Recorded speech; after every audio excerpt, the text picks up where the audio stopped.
Hello, good morning and welcome back everyone. हमारा topic चल रहा है नरेशन यानी कि इनडायरेक्ट स्पीच, और हमने लास्ट वीडियो में डिस्कस किया था इंटेरोगेटिव सेंटेंस जो कंप्लीट हो चुके हैं। आज का जो हमारा पॉइंट है वो है इम्पेरेटिव सेंटेंस। तो शुरू करते हैं।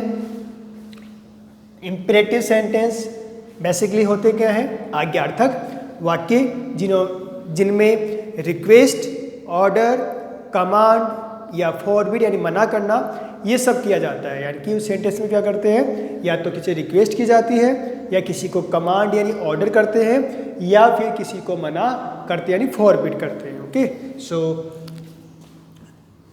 क्या क्या? रिक्वेस्ट, कमांड, ऑर्डर, या मैं लिख दूं फॉरबिड, ये सब उस सेंटेंस में किया जाता है। रिक्वेस्ट की जाती है, कमांड यानी ऑर्डर, फॉरबिड, ये सब। ओके, अब सबसे पहली बात आती है how to identify imperative sentence. Imperative sentence की पहचान कैसे करें, हमें कैसे पता चले कि ये इम्पेरेटिव सेंटेंस है या असर्टिव सेंटेंस है। सो देखिएगा, जो इम्पेरेटिव सेंटेंस है वो स्टार्ट होते हैं, स्टार्ट विद, या स्टार्ट होते हैं, देखो स्टार्ट विद किससे? या तो डू नॉट से, ओके, या वर्ब की फर्स्ट फॉर्म से, या प्लीज, काइंडली से, या फिर लेट मी, हिम, हर, या देम। ओके, इम्पेरेटिव सेंटेंस की शुरुआत होती है वो कौन से वर्ड से होती है? शुरुआत में वहाँ पे मिलेगा आपको डू नॉट, ओके, या मिलेगा फिर आपको शुरुआत में मेन वर्ब की फर्स्ट फॉर्म, या मिलेगा प्लीज, काइंडली, या मिलेगा लेट के साथ में मी, या हिम, या हर, या देम। इन चारों के अलावा नहीं मिलता। फिर बात करते हैं, सबसे बड़ी बात है जो ये इम्पेरेटिव सेंटेंस है वो अपने आप में क्या होते हैं? प्रेजेंट टेंस में होते हैं। ये बात आप ध्यान रखिएगा। ये जो जितने भी इम्पेरेटिव सेंटेंस है, मतलब इस तरह के सेंटेंस हैं, वो सब प्रेजेंट टेंस में होते हैं। अब हम वन बाय वन देखते हैं कि कौन से सेंटेंस का आंसर कैसे लिखना है, मतलब इनडायरेक्ट स्पीच कैसे बनाते हैं। ओके, सो शुरू करते हैं। ये बात आपको समझ में आ गई होगी कि इम्पेरेटिव सेंटेंस शुरुआत कैसे करते, मतलब कहाँ से होती है, कैसे पहचान करते हैं। डू नॉट से शुरू होता है, वर्ब की फर्स्ट फॉर्म से शुरू होता है, या फिर प्लीज, काइंडली शुरू होता है, या फिर लेट के साथ में मी, हिम, हर, देम आते हैं। ओके, सो शुरू करते हैं इनके एग्जाम्पल्स वन बाय वन, ताकि आपको अच्छे से समझ में आ जाए। ओके, देखते हैं। पहला एग्जाम्पल मैं लेता हूँ। He said to me, close your window. Close your window. तो देखिएगा, सबसे पहले चेक करना है कि ये वाकई में वर्ब की फर्स्ट फॉर्म है भाई। वर्ब की फर्स्ट फॉर्म क्या है? Close your window. तो शुरुआत में वर्ब की फर्स्ट फॉर्म आ गई, तो सेंटेंस कौन सा हो गया? Imperative sentence. अब बात करते हैं इन सेंटेंस में कनेक्टिव क्या यूज करते हैं। ओके, आगे चलता हूँ। देखो आंसर देखिएगा, आप समझ में आएगा आपको। ही सेड की जगह पे अब देखो, रिक्वेस्ट कब लगता है हमें? जब प्लीज, काइंडली आए। और कमांड या ऑर्डर कब लगता है? जब वर्ब की फर्स्ट फॉर्म आए। तो अगर वर्ब की फर्स्ट फॉर्म आ रही है तो नॉर्मली आप लिख सकते हो आस्क्ड। अगर आपको लग रहा है कि यहाँ पे ऑर्डर दिया जा रहा है, क्योंकि कोई सीनियर होगा वो जूनियर को ऑर्डर देगा, तो यहाँ पे आप लिख दोगे ऑर्डर्ड। ओके, अगर मान लो यहाँ पे होता कर्नल, लेफ्टिनेंट, मेजर, तो वो क्या करता है? यहाँ पे कमांड करता। ओके, उसके अकॉर्डिंग वहाँ पे ये वर्ड चेंज हो जाएगा। नॉर्मली ज़्यादा जो वर्ड यूज किया जाता है वो करते हैं हमें आस्क्ड। टू हटाया, अब क्या लिख दिया, मी, तो क्या बना, ही आस्क्ड मी। लगा दो टू कनेक्टिव। आपको पता होगा मेन वर्ब की फर्स्ट फॉर्म से पहले जो है वो क्या आएगा, टू, यानी कि टू के बाद मेन वर्ब की कौन सी फॉर्म आती है, फर्स्ट फॉर्म। ओके, तो इन इम्पेरेटिव सेंटेंस में जो कनेक्टिव होगा वो क्या होगा, टू। टू लिखा, फिर लिख दिया क्लॉज। ओके, आगे बढ़े, यहाँ पे मिल गया आपको प्रोनाउन, याद आ गया होगा, यू, योर, यू लिख लिया। सेकंड पर्सन है, चेंज होगा ऑब्जेक्ट से, तो ऑब्जेक्ट क्या है मेरे पास, मी, तीनों पार्ट लिख लो, आई, माई, मी। योर के साथ क्या है, माई, तो लिख दिया विंडो। कंप्लीट है, ये हमारा आंसर पूरा हो गया। अगला एग्जाम्पल देखते हैं। सी सेड टू हर सन,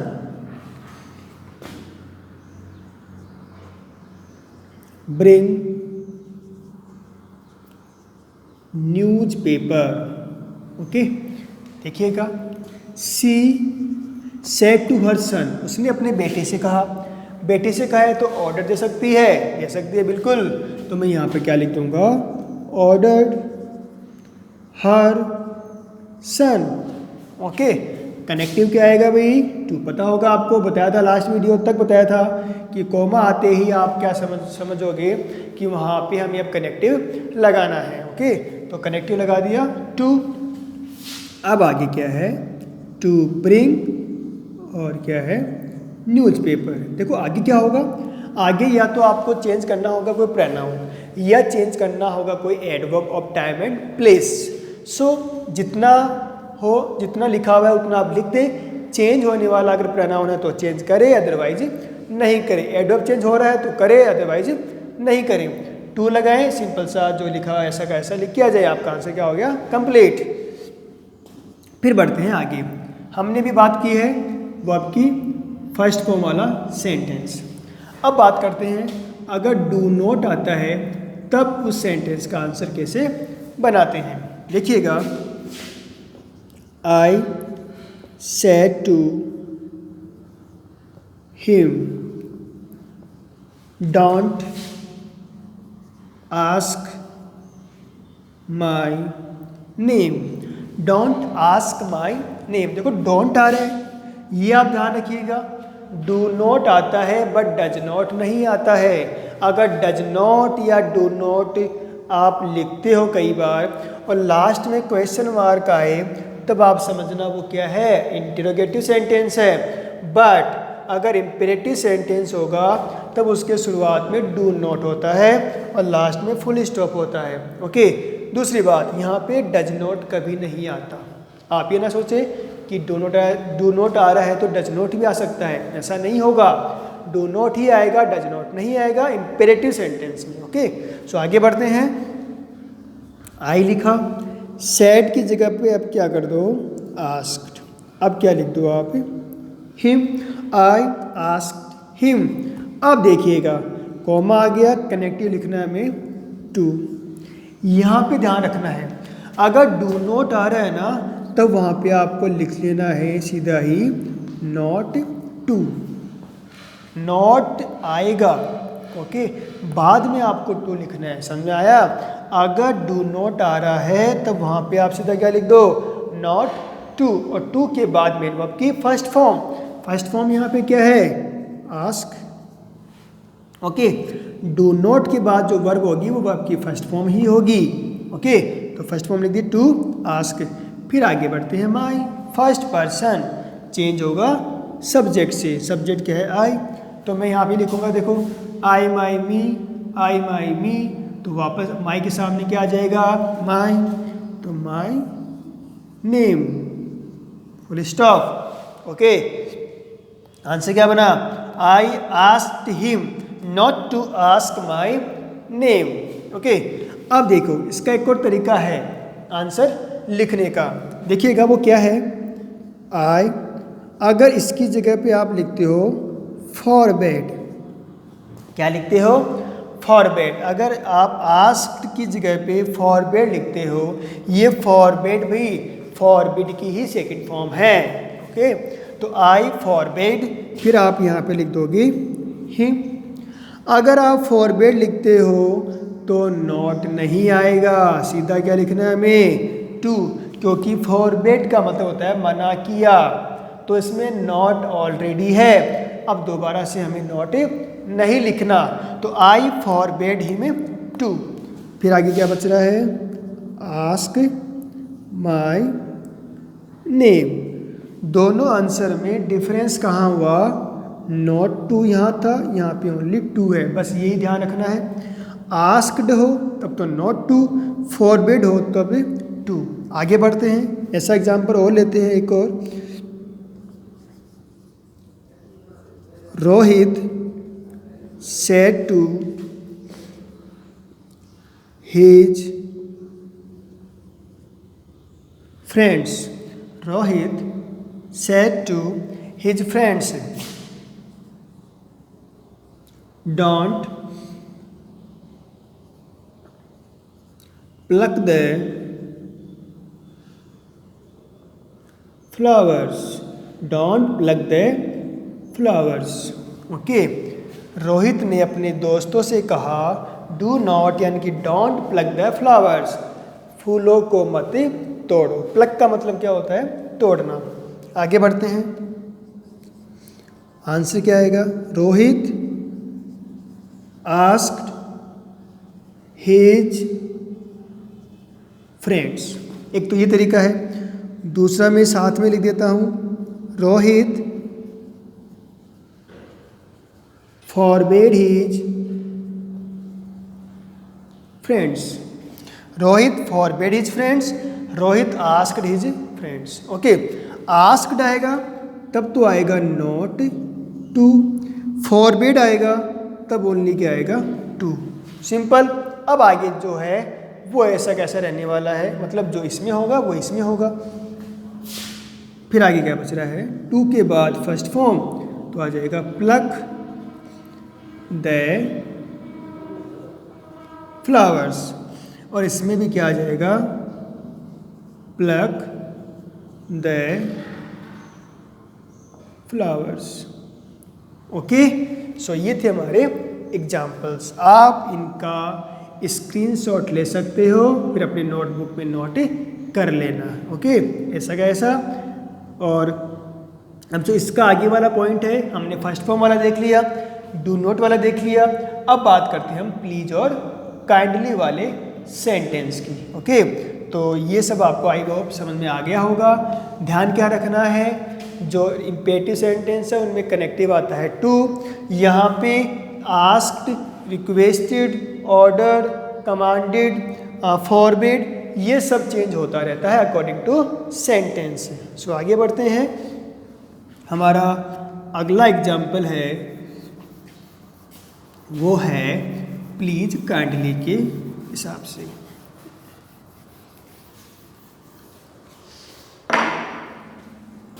देखिएगा,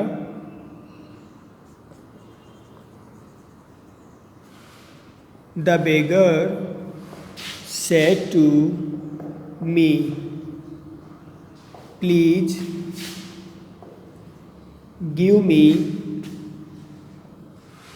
सम food. Please give me some food. अब यहाँ पे क्या करना है हमें? The beggar. सैड की जगह पे क्या आ जाएगा भाई? रिक्वेस्टेड। आगे क्या बच गया? मी। समझ में आया क्यों? यहाँ पे क्या हो? प्लीज है काइंडली, तो आप यहाँ पे क्या लिखोगे? रिक्वेस्टेड, तो रिक्वेस्टेड मी। अब लिख देंगे हम कनेक्टिव टू। अब क्या करना है? प्लीज काइंडली जो वर्ड है उनको यहाँ से हटा देना है। जैसे डू नॉट में हमने क्या किया था? डू को हटा दिया था।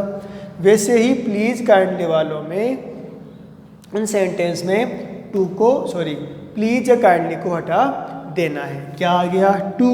अब जो आगे वो आपकी कौन सी फॉर्म है? फर्स्ट फॉर्म है, तो गिव अभी चेंज कर दो मी को, फर्स्ट पर्सन चेंज होगा सब्जेक्ट। सब्जेक्ट क्या है? बेगर। मैं बेगर को ही मानूं या सी मानूं? कुछ भी मान सकते हैं। ओके, नॉर्मली क्या मानेंगे हम? ही। तो आई, माई, मी। बेगर को क्या माना मैंने? ही, हिज, हिम। तो मी की जगह क्या आ जाएगा? हिम। ओके, मी चेंज किस में हो गया? हिम में। तो आगे बढ़ते हैं। आगे है फिर हमारे पास some food. Okay, the beggar requested me to give him some food. अगला एग्जाम्पल देखते हैं।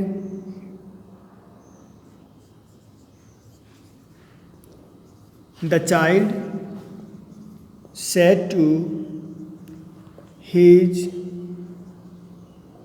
father, please buy me a new cycle. Okay, क्या देखो सेंटेंस है? The child said to his father please buy me a new cycle. Okay, देखिएगा answer, the child said की जगह पे क्या हो जाएगा भाई? रिक्वेस्टेड। और ध्यान रखना, नॉर्मली रिक्वेस्ट भी कौन करता है? कौन करता है? जूनियर सीनियर से। ओके, तो the child requested his father, connective क्या आ जाएगा? टू। प्लीज काइंडली क्या हो जाएगा? हट जाएगा। तो वो आपकी कौन सी form? First form, to buy. Me लिखा है, मी इधर आते हैं। मी फर्स्ट पर्सन है, चेंज किससे होगा? सब्जेक्ट। सब्जेक्ट कौन है? चाइल्ड। अब देखो चाइल्ड ही है या सी है, इसमें हिंट है क्वेश्चन में कि चाइल्ड ही है या सी है। देखो क्या हिंट है? The child said to his father. तो हिज आ रहा है ना, तो श्योर चाइल्ड क्या है? ही है। अगर चाइल्ड होता सी, तब यहाँ पे क्या आता? हर। हिंट है, ऐसा नहीं है आप ऐसे तो सोचो कि जैसे बेगर को कुछ भी मान लिया तो यहाँ पे आपने लिख दिया ही या सी मान लिया कुछ भी, तो चाइल्ड को कुछ ही मान सकते, दोनों हो सकते हैं। बट यहाँ पे हिंट है, अगर हिंट नहीं होता ना तो आप कुछ ही मान सकते थे, बट यहाँ पे हिंट है तो आप क्या मानोगे? यहाँ पे हिज है तो इसका मतलब चाइल्ड क्या है? ही। देखिएगा, आई, माई, मी, ही, हिज, हिम। तो मी के हिसाब से क्या आ जाएगा? Him a new cycle. Okay, answer क्या बना? The child requested his father to buy him a new cycle. Okay, अब देखिएगा कई बार इस क्वेश्चन आता है डोंट और प्लीज दोनों को मिक्स करके भी कई बार क्वेश्चन पूछते हैं। देखिएगा वो कैसे बनेगा। जैसे मैंने लिखा the students said to their teacher please don't punish us. Please don't punish us. Okay, अब देखो इसमें क्या हुआ, नया पॉइंट है, प्लीज भी है डोंट भी है, तो इसी क्वेश्चन का आंसर कैसे लिखेंगे देखते हैं। द स्टूडेंट्स सेड आ रहा है, प्लीज भी है डोंट भी है। अब आस्क लिखूँ, फॉरबेड लिखूँ या रिक्वेस्टेड लिखूँ? देखो प्लीज आ रहा है तो आपको क्या लिखना है? रिक्वेस्टेड। ओके, फिर देयर टीचर लिख दिया। कनेक्टिव वही आने वाला है जो पहले आ रहा था। अब एक बात ध्यान रखिएगा, इंपॉर्टेंट बात है, अगर यहाँ पे अब देखो पहले हम क्या लिख रहे थे, वहाँ पे डोंट वाले में आस्क्ड, तब आ रहा था नॉट टू। लिख रहे थे फॉरबेड, तब आ रहा था ओनली टू, नोट नहीं आ रहा था। तो यहाँ पे रिक्वेस्टेड है, फॉरबेड तो नहीं है ना। अगर फॉरबेड होता तब मैं क्या लिखता? Only to. अब आस्क्ड हो या रिक्वेस्टेड हो चाहे एडवाइज्ड हो, यहाँ पे फॉरबेड ना हो तब यहाँ पे तो नोट टू ही आना है। तो नॉट टू, फिर क्या आ गया वर्ब की first form not to punish. मेरे बात समझ में आ गई। अगर यहाँ पे होता फॉरबिड तब तो मैं टू ही लिखता, यहाँ पे आस्क्ड हो, रिक्वेस्टेड हो, एडवाइज्ड हो, सजेस्टेड हो, तब यहाँ पे ओनली क्या आएगा, सॉरी वहाँ पे क्या आएगा नॉट टू, फिर आगे लिख दिया पनिश। अब अस को चेंज करना है, ओके, तो we are us, first person change होगा सब्जेक्ट, सब्जेक्ट क्या है स्टूडेंट्स, स्टूडेंट्स है तो मैं क्या करूँगा दे, स्टूडेंट्स को मैं क्या प्रोनाउन यूज करूँगा स्टूडेंट्स के लिए, दे, देयर, देम। तो देखिएगा क्या मिलेगा हमें, अस के हिसाब से क्या आएगा देम, तो यहाँ पे क्या आ जाएगा देम। आंसर कंप्लीट है, तो आंसर क्या बना, the students requested their teacher not to punish them. Okay, so आज की वीडियो में इतना ही। और जो लेट वाला पॉइंट है वो let me, let him, let her, let them, उनके साथ हम लेंगे लेट अस वाला। ओके, सो ये जो पॉइंट है लेट वाला वो हम देखेंगे नेक्स्ट वीडियो, नेक्स्ट क्लास में। और आज के लिए इतना ही। इनको आप लिख लीजिएगा, इनका स्क्रीनशॉट लेके इनको नोट कर लें अपनी फेयर नोटबुक में, और जो क्वेश्चंस है प्रैक्टिस के लिए वो आपको इनके बेसिस पे मिल जाएंगे। Okay, till then bye bye.